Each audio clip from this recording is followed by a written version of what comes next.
थोड़ा सा बस बेसिक मैथ्स का थोड़ा सा हिस्सा बचा हुआ है, उसको पढ़ते ही फिर अपन डिस्कशन करते हैं, ठीक है ना। आपके सभी डाउट्स क्लियर किए जाएंगे, डरने की कोई बात नहीं, ठीक है ना। अच्छा, अपन ने क्या क्या कर लिया था? अपन ने बाइनोमियल कर लिया था, स्मॉल एंगल की बात कर ली थी, शायद आप लोगों ने कुछ कुछ उसके बारे में सोचा होगा, है ना। आओ भाई साहब जल्दी से। अच्छा सुन मेरी बात, अब एक छोटी सी चीज और जिसे हम लोग ग्राफ्स के नाम से जानते हैं। क्या चीज पढ़ेंगे बच्चों? ग्राफ्स, ठीक है। बेसिक मैथमेटिक्स है। ग्राफ आज तक शायद तुम लोगों ने इस तरह से बनाए होंगे, एक्स दिया हुआ है, वाई दिया हुआ है ना। अलग अलग पॉइंट वैल्यू डाल डाल के हम लोग क्या करते हैं, नंबर लाइन पे मार्क करते जाते हैं। ऐसे किया होगा ना ग्राफ पेपर के ऊपर, यूं ऐसे ग्राफ पेपर दिया हुआ होता है तुम्हें। ग्राफ पेपर पे हम लोग क्या करते हैं, एक्स और वाई की अलग अलग वैल्यू डालते रहते हैं और पॉइंट्स निकालते रहते हैं। फिर क्या करते हैं, मान ले कोई पॉइंट आया ये, कोई पॉइंट आया ये, कोई पॉइंट आया ये, क्या इन तीनों पॉइंट्स को हम लोग ऐसे जोड़ देते थे और उसके बाद में क्या बोलते थे, यही हमारी लाइन है, यही क्या है हमारी लाइन। याद करो, एक ऐसा रिलेशन दिया हुआ रहता था, y is equal to 3x plus 2, कुछ इस तरह का, याद है। ये एक्सेस कौन सी होती थी बच्चों, ये कौन सी, ऐसे ऐसे रिलेशंस होते थे ना कुछ कुछ। इन वाले रिलेशंस में मान लो अगर मैं x की अलग अलग वैल्यू डाल सकता हूँ, x इक्वल्स टू 0 पे y की वैल्यू बोल, क्या y की वैल्यू यहां से 2 आ गई, यानी जब x कितना है बच्चों 0, तब y कितना है 2, मतलब मेरा पहला कोऑर्डिनेट ये हो गया। आपको नजर नहीं आया? आ गया। अच्छा, x इक्वल्स टू 1 पे बोलो, y इक्वल्स टू 5, क्या 1,5 कहीं यहाँ पे लाई कर रहा होगा कि नहीं? तो क्या इन्हें दूसरा कोऑर्डिनेट भी निकाल लिया और फिर याद कर अपन ऐसे लाइन यूं जोड़ देते थे, तो याद है, कुछ याद होगा ना। तो ये हमारी लाइन कौन सी हो गई, y equals to 3x plus 2, सबको याद आ रहा है? ऐसा कुछ बचपन में पढ़ के आए हो, ग्राफ पेपर पे ग्राफ बनाए होंगे, सबने बनाए हैं। चलो अब देखो, अब बच्चों ये जो लाइन है, ये जो लिखा हुआ है ना y equals to 3x plus 2, इसका एक नया रूप देखने वाले हैं हम लोग। कौन सा रूप देखने वाले हैं? नया रूप। लाइन की अब अपन लोग इक्वेशन डिफाइन करेंगे। क्या डिफाइन करेंगे? इक्वेशन। बेसिकली लाइन ना बोल के हम उसे स्ट्रेट लाइन बोले। क्या बोले? स्ट्रेट लाइन, क्योंकि लाइन तो एक मैसेंजर सर्विस का भी नाम है, जानते हो। लाइन का ऐड नहीं आता, फ्री स्टिकर्स जिसमें कैटरीना कैफ आती है, सब देखते होंगे बेटा, बहुत देखते हो हैं। चलो क्या हम लोग क्या बोलेंगे इसको, स्ट्रेट लाइन। क्या बोलने वाले हैं? Straight line. और बच्चों जो स्टैंडर्ड इक्वेशन होती है एक स्ट्रेट लाइन की, वो क्या होती है? कोई बता सकता है क्या? किसी ने पढ़ी है बच्चों बचपन में ऐसा कुछ, y is equal to mx plus c, बोलो याद है क्या? सब लोगों को याद है। ये किसकी इक्वेशन है बच्चों? एक स्ट्रेट लाइन की इक्वेशन है। किसकी इक्वेशन है? Straight line. इसके बारे में अब हम लोग थोड़ी सी डिटेल में बात करते हैं। डिटेल में जब बात की, अभी नोट डाउन करने की जरूरत नहीं है, इधर देखता रहे, समझता रहे चीजों को। y का मतलब क्या है? y axis. x का मतलब क्या है? x axis. क्या ये कोऑर्डिनेट्स हो गए x और y? ये दोनों क्या हो गए? x और y। m का मतलब होता है बच्चों स्लोप। m का मतलब क्या होता है? स्लोप। स्लोप वो जो तुम लोग बचपन में फिसल पट्टी पे फिसलते होंगे, अभी भी फिसलते हो। अरे पार्क में फिसल पट्टी होती थी ना, उसी फिसल पट्टी की बात कर रहा हूं। उसे क्या बोलते थे? स्लोप। वही यहां पर भी है, सेम चीज, ठीक है। ये हो गया स्लोप। और बच्चों ये जो होता है, ये होता है tan थीटा। किसके बराबर होता है ये? tan थीटा के बराबर, ठीक है। किसी भी लाइन की अगर मुझे स्लोप लिखनी है तो मैं क्या लिख दूंगा? tan theta. क्या ये वाली बात समझ में आ गई? और tan थीटा हमेशा क्या होता है? परपेंडिकुलर अपॉन, अबे बेस। पंडित बद्री प्रसाद हर हर बोले थे ना, या हर हर बोले थे? हर हर बोले थे ना, तो पंडित बद्री प्रसाद हर हर बोले। सोना चांदी तोले, तो तोले का tan आएगा ना, भूल गए? भूल गए?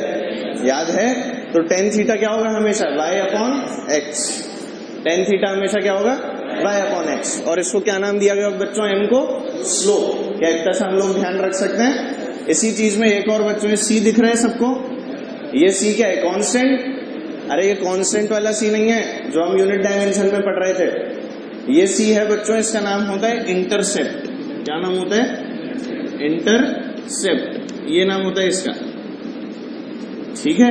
इंटरसेप्ट के बारे में अभी मैं तुम लोगों को बताता हूं कि व्हाट इज एन इंटरसेप्ट। ठीक है, पहले इसको नोट डाउन करो। चलो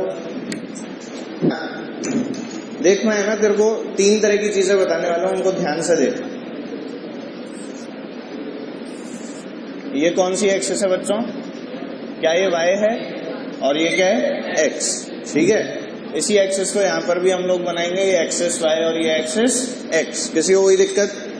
x और y एक्सिस सबको बनानी आती है? कोई दिक्कत तो नहीं आती इसमें? पक्का 100%? आओ चलो, अब इस पे 3 लाइंस बना रहा हूं मैं।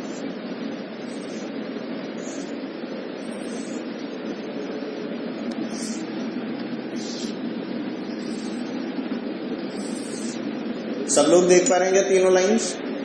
किसी को कोई दिक्कत तो नहीं? अरे पक्का बोलो।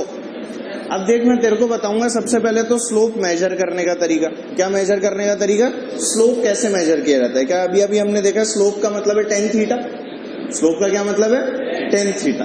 तो चल पहले इस वाली लाइन को कंसिडर करूं बेटा, पहले इस लाइन को कंसिडर करूं।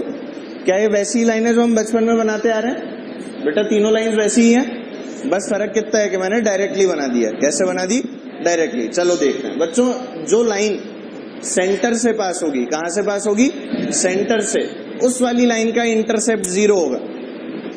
इंटरसेप्ट जो हम लोगों ने c लिखा है, it is basically nothing but the value of y coordinate. Value of y coordinate, ये वाली वैल्यू। ये क्या है बच्चों? c।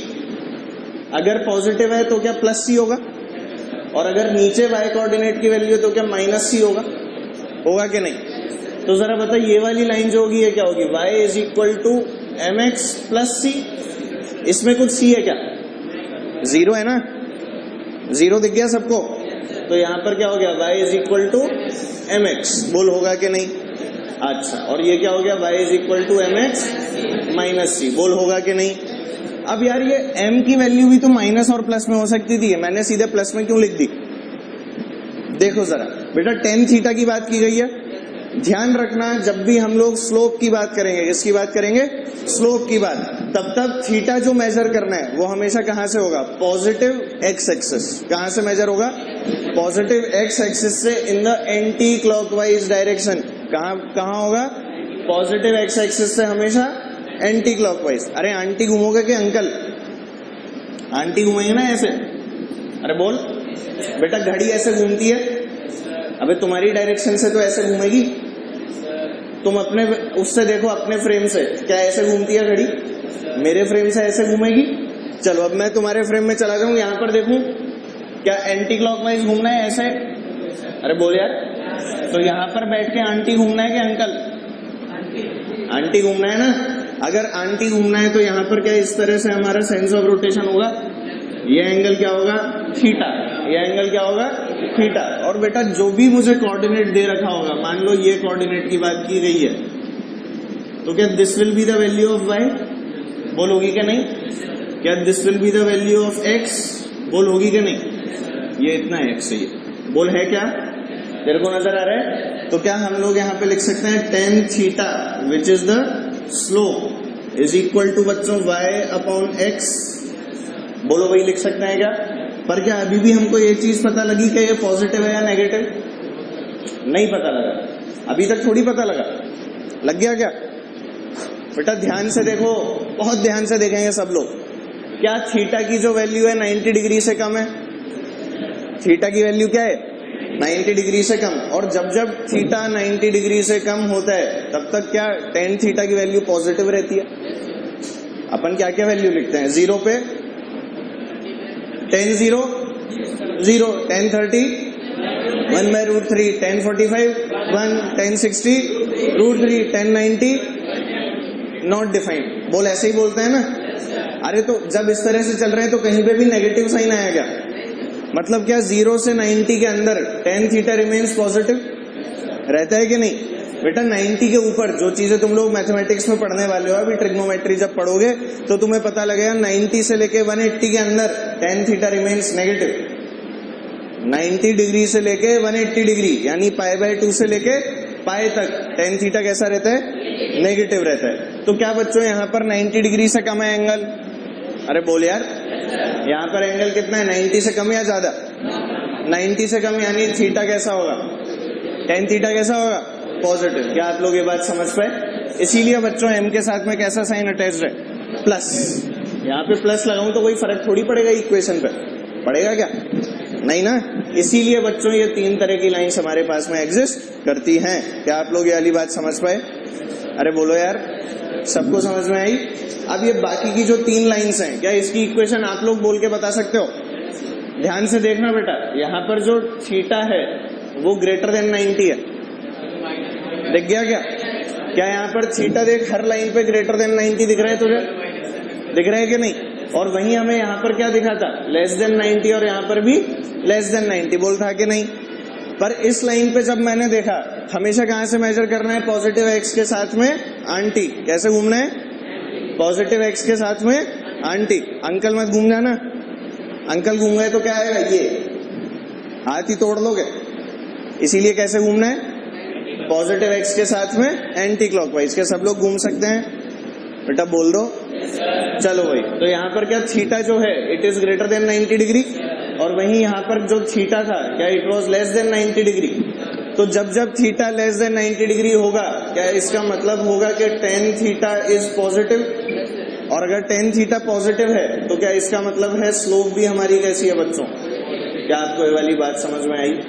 पक्का बोलो। क्या बच्चों यहाँ पर आपका थीटा ग्रेटर देन 90 हो गया? Because theta is greater than 90 degree. किससे बड़ा है बच्चों? Greater than 90 degree. तो यहाँ पर क्या हो गया, tan थीटा कैसा हो गया बच्चों? नेगेटिव। बोल हुआ कि नहीं? क्योंकि ये नेगेटिव हो गया तो इसका क्या मतलब है, हमारी स्लोप कैसी हो गई, नेगेटिव। क्या आपको ये बात समझ में आई? अरे पक्का। तो बोल, इन तीनों लाइंस की इक्वेशन अगर मैं लिखने की कोशिश करूं तो वो क्या क्या आएंगी, कौन बता सकता है? इसकी बोल ऊपर वाले की। क्या this is c, this is minus c. बोलो सही है। चलो भाई बोलो, y is equal to minus m x plus c. Very good. y is equal to minus m x, और ये minus m x minus c. बोलो सही है। किसी को कोई दिक्कत? सबको समझ में आया बच्चों? इसी तरह से हमें कुछ कुछ लाइंस दे दी जाती हैं और उसके अंदर स्लोप चेक करवा लिया जाता है कि पॉजिटिव है या नेगेटिव। क्या हम लोग कर सकते हैं? इस चीज को हम लोग बहुत डिटेल में जब अभी काइनेमेटिक्स चालू करेंगे वेक्टर कैलकुलस के बाद में, ग्राफ नाम का एक टॉपिक आता है उसमें, जिसमें अपन लोग displacement time, velocity time, acceleration time, ये सारे ग्राफ बनाते हैं। उसमें बहुत डिटेल में पढ़ेंगे, तो अपने को डरने की कोई जरूरत नहीं है। अभी बस इतना हमें पता होना चाहिए कौन सी लाइन पे कितना स्लोप कैसे देखते हैं, बस, और कुछ नहीं। ठीक है, बात समझ आ गई सबको? नोट डाउन करें। क्या आप लोगों को 2 सवाल दिए गए, चलो ड्रॉ ग्राफ बिटवीन, पहला f and x if f is equal to minus kx। f और x के बीच में आप लोगों को ग्राफ बनाना है। अगर f की वैल्यू किसके बराबर है, माइनस के एक्स के बराबर। दूसरा आप लोगों को दिया गया rho and v if rho is equal to mv। ऐसे मत देखो यार, मैं बता रहा हूं इसके बाद, ऐसे देख रहे हो पता नहीं क्या लिख दिया हो चमत्कार से। बेटा ये बेसिकली ये जो f इक्वल टू माइनस के एक्स है ना, इसे हम लोग न्यूटन्स लॉज ऑफ मोशन में पढ़ रहे होंगे इन स्प्रिंग। इसको बोलते हैं हम लोग हुक्स लॉ। किसका लॉ बोलते हैं इसे? Hooke's law. ठीक है, अरे सुन रहे हो मेरी बात? बेटा स्प्रिंग फोर्स के अंदर पढ़ते हैं हम लोग, ठीक है ना? उस समय पढ़ेंगे तो मजा आएगा। अभी तो बस अपने को ग्राफ बनाना है किस किस के बीच में, फोर्स और डिस्प्लेसमेंट। x का मतलब होता है डिस्प्लेसमेंट, f का मतलब क्या होता है, फोर्स। k क्या है बच्चों? कांस्टेंट। k क्या है? कांस्टेंट। सिमिलरली यहाँ पे याद कर, ये मास इनटू वेलोसिटी किसको लिखते थे? मोमेंटम। तो ये क्या है? मोमेंटम। ये क्या है? वेलोसिटी। तो अपने को इस बार मोमेंटम और वेलोसिटी के बीच में ग्राफ बनाना है। क्या हम लोग बनाने की कोशिश कर सकते हैं बच्चों? क्या इनको हम लोग स्टैंडर्ड इक्वेशन से कंपेयर कर सकते हैं? क्या ये लिखा है y is equal to minus m x? नहीं देख पा रहे? ये क्या लिखा है? y is equal to minus m x, और ये क्या लिखा है? y is equal to M x. नहीं दिखा होगा? दिख गया? तो जल्दी से बोल f इक्वल टू माइनस के एक्स का ग्राफ कैसा आ गया? माइनस mx वाला है ना, ये वाला, ये वाला, ये वाला, ये वाला, अच्छा ये वाला, ये वाला, ये वाला, ये वाला, क्यों? इंटरसेप्ट तो 0 है सर। अरे इसमें इंटरसेप्ट है क्या? नहीं है ना, तो जल्दी बोल। माइनस kx का मतलब क्या? Slope is negative. Negative slope का मतलब क्या? ये वाला ग्राफ। तुम्हें पता ही नहीं लगा? लग गया क्या? ये क्या था? f, और यहाँ पर क्या था बच्चों? x, और यहाँ पर जो स्लोप कैलकुलेट होके आएगी वो क्या होगी? जल्दी बोल। क्या tan थीटा की वैल्यू होगी बच्चों के? बोल, होगी कि नहीं? तुझे समझ में नहीं आया? tan थीटा की वैल्यू क्या होगी? के। इसकी स्लोप अपने को क्या दे रही है बेटा? के। स्लोप अपने को क्या दे रही है? के, विच इज अ कांस्टेंट। जब अपन इसे स्प्रिंग फोर्स में पढ़ेंगे तो हम जानेंगे कि के is called the spring constant. क्या होता है ये? Spring constant. अभी टेंशन मत लो उसकी, ठीक है? सिर्फ ग्राफ के अंदर काम में ले रहे हैं। चल बता, रो इक्वल्स टू एमवी का जल्दी से अपनी कॉपी में बना दे। बहुत बढ़िया, वेरी गुड, बना लिया। अरे इसका उल्टा बन जाएगा, ऑपोजिट। क्यों? Very good. वही रो इक्वल्स टू एमवी में क्या हो जाएगा बोलो? ये y equals to M X, सबको दिख गया? y is equal to M X. क्या सभी लोग देख पा रहे हैं? पक्का पक्का। अगर सब लोगों को दिख गया तो शायद ये भी दिख गया होगा कि y एक्सिस पे कौन है? रो। इधर कौन है बच्चों? v। सभी लोग देख पाए? अच्छा, पॉजिटिव स्लोप है या नेगेटिव? क्या बच्चों ये ग्राफ होगा इस बार? किसी को कोई दिक्कत? इस बार इसका स्लोप क्या देगा अपने को? tan theta. क्या बच्चों? m देगा। m is the mass. m is what? Mass. और सोच के देख, किसी भी बॉडी का मास हमेशा क्या रहता है? कांस्टेंट। ऐसा थोड़ी है मैं अभी 2 किलो का हूं, परसों 3 किलो का हो जाऊंगा जबरदस्ती पड़े पड़े। ऐसा होता है क्या? नहीं ना। ये बेंच अगर मान ले 50 किलो की बनाई है मैंने, तो ये कल 40 की रह जाती है क्या? मास हमेशा कैसा रहता है? कांस्टेंट। और तुमने पढ़ा भी होगा, law of conservation of mass पढ़ा है?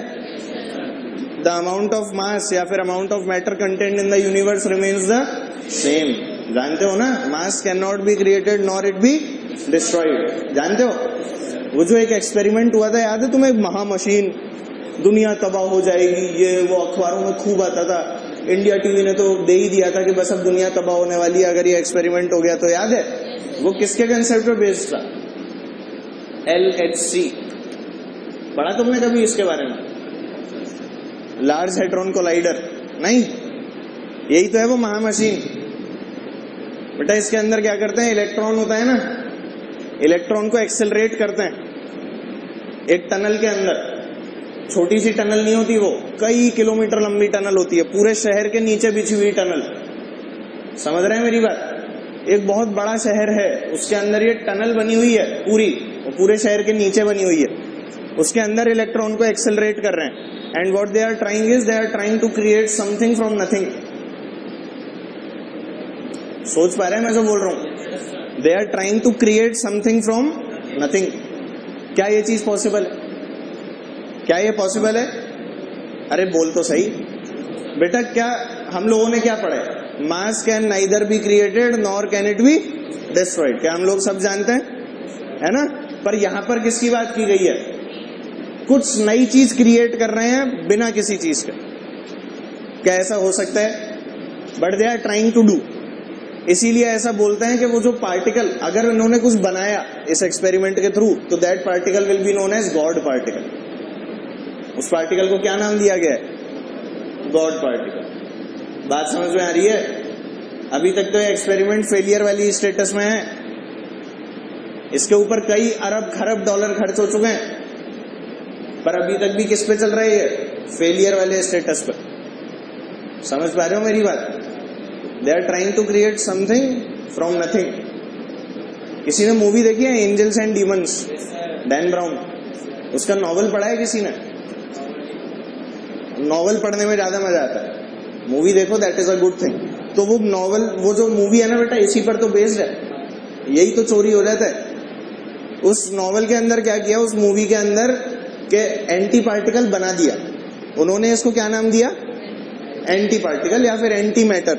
जैसे मैटर क्या होता है? जो एग्जिस्ट करता है, इन्होंने बिना किसी चीज से कोई चीज बना दिया और उसको क्या नाम दे दिया? Anti matter. क्या नाम दे दिया? Anti matter. और वो जो एंटी मैटर था वो इतना ज्यादा एक्सप्लोसिव है कि उसके कुछ नैनोग्राम भी अगर किसी मेटल के कांटेक्ट में आ जाएंगे तो इतना बड़ा धमाका होगा which will be equivalent to कई हाइड्रोजन बॉम्ब्स का फ्यूजन जो हो रहा होता है उसके। समझ रहे हो मेरी बात? इतना खतरनाक कंसेप्ट है इसके पीछे। तो इसीलिए वो इंडिया टीवी वो जो चिल्ला रहा था ना उसमें महा मशीन बन गई, दुनिया तबाह होने वाली है, ये वो इंडिया टीवी के नाटक ऐसे होते। उसने पिक्चर देख ली और पागल हो गया। आई कुछ बात समझ? इस पे कोई पढ़ के आना, ठीक है? मेरे से डिस्कस करना। फिर कोई है जो इंटरनेट से एक्सेसिबल रहता है? हाँ, इसके ऊपर पढ़ के आना, फिर अपन कभी डिस्कस करेंगे। पर ये नहीं होमवर्क छोड़ के इसको कर रहे हैं, पहले होमवर्क करना बाद में इसको करना, ठीक है? समझ गए? और इसके ऊपर फालतू के डिस्कशन मत करना। गॉड पार्टिकल खतरनाक चीज होती है। हाँ, नाम ही जब जिसमें गॉड आ रहा है तो खतरनाक तो कुछ हो गई। खैर, हम लोग मुद्दे से भटक गए, वापस आ जाओ। क्या सब लोग ये वाली चीजें कर चुके हैं? सबको ये लाइन समझ में आ गई? एक चीज बता छोटी सी, तेरे लिए एक और सवाल। बेटा ये y एक्सिस थी और ये x एक्सिस थी, ठीक है? नहीं, अगर मैं एक स्ट्रेट लाइन बना के दे दूं इस तरह से, एक स्ट्रेट लाइन जो कि पैरेलल है किसके? x एक्सिस के, बताइए इसमें स्लोप कितनी है? 0। सबको दिख गया भाई? tan थीटा कितना है यहाँ पे? 0 डिग्री है कि नहीं? तो स्लोप भी कितनी होगी? 0। तो यहाँ पर क्या बोलूंगा मैं? Theta is equal to 0 which implies slope is equal to 0। क्या आपको ये बात समझ में आई? अच्छा, अगर इसी लाइन को इधर पलट के बना देता तो 0, कोई दिक्कत तो नहीं। अगर मैं सिंपल सी इस तरह की लाइन दे दूंगा तो तू थीटा मेजर कर ही लेगा ना? ऐसे में तो कर ही सकते हैं बेटा। स्लोप बेसिकली, स्लोप को ऐसे समझ, वो जो अपन फिसल पट्टी से खेलते थे ना, वही है, ठीक है? जितनी ऊंची फिसल पट्टी होगी उतनी तेजी से नीचे आएंगे कि नहीं? सेम केस यहाँ पे होता है, समझ रहे हो? इस वाले को देख, चल इसको देख बेटा। अगर मैं यहाँ पे बैठ जाऊं, ऐसे बैठ सकते हैं ना? नहीं बैठ सकते क्या? अरे बोल यार। हाँ, ऐसे अगर बैठा, मान ले इसको थोड़ा सा इधर झुका दिया, तो मैं धीरे धीरे आऊंगा या तेज? धीरे आऊंगा। तेरे को समझ में आता है क्या? तेरे को इस चीज की फील भी आती है? अब मैं इसको और बढ़ा दूं, यहां से यूं कर दूं एकदम ऐसे, और ज्यादा, मतलब इसका थीटा जो है वो इंक्रीज करता जाऊं, तो तेज आऊंगा कि नहीं? और इसको ऐसे सोच, tan थीटा 0 पे 0 होता है, जैसे जैसे 90 की तरफ जाते हैं बढ़ रहा है क्या घट रहा है? बढ़ रहा है। इसीलिए अपन जैसे जैसे ऊपर जाते जाते हैं उतनी तेजी से नीचे आता है। समझ रहे हैं ना? तो इसीलिए ज्यादा ऊपर जाने की जरूरत नहीं है, अपने आराम से रहो। जीवन में जितनी स्लोप मिली है उसी स्लोप के ऊपर रहो अभी, ठीक है मिस्टर अमेरिया? हाँ भाई, ये वाली बात समझ में आई कि नहीं? अरे पक्का बोल। जैसे जैसे थीटा बढ़ेगा वैसे वैसे स्लोप बढ़ेगी। अबे tan थीटा बढ़ता है ना? और बता, अगर 90 कर दिया तो? सोच के देख ले, फ्री फॉल है ना? इसीलिए बोलते हैं कि ज्यादा नौटंकी मत करो, चुपचाप से पढ़ाई कर लो। क्यों? हाँ, चलो आगे चलते हैं।